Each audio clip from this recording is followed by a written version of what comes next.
Hello, I'm Nightmare, and this is House of Horror, and welcome to the very first episode of Work of Fiction, completely original horror stories written and narrated by me.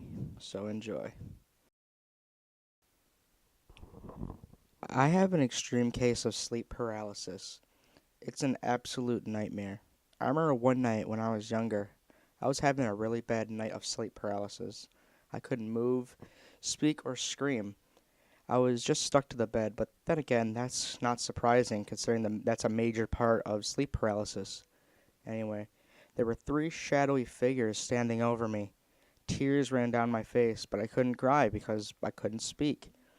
But then I saw another shadowy figure climbing through my window in a horrifying posture. Then it just stopped. It disappeared, and I can move again. I didn't get a wink of sleep that night.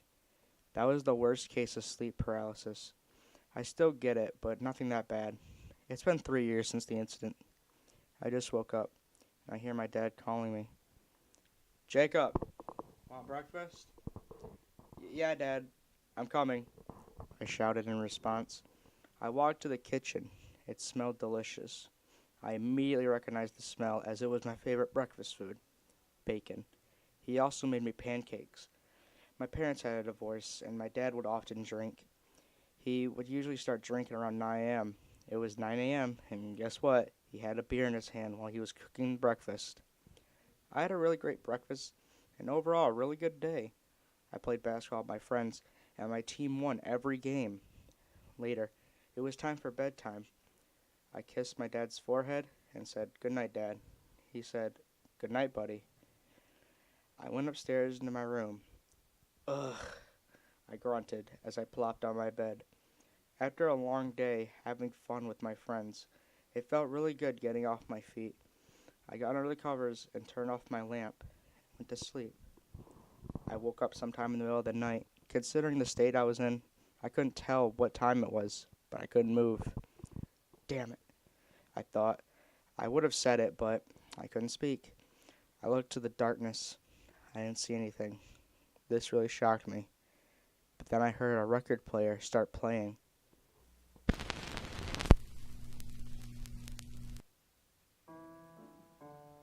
It was very unnerving. It was playing the song Midnight, The Stars and You from The Shining.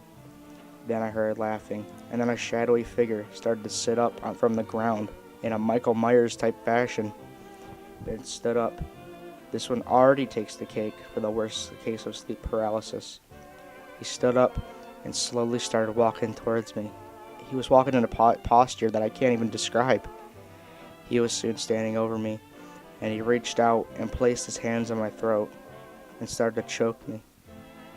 I thought as I was gagging, this is it. My sleep paralysis is going to be the death of me. Tears running down my face. I was terrified. I couldn't breathe. I was going to die. But then it all stopped. The record player stopped playing. The pressure was released from my throat.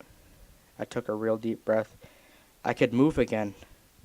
I reached over to turn on my light. I was crying.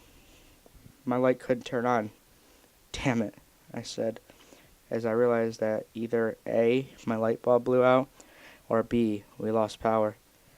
I sat up, just to the fact that it was all over.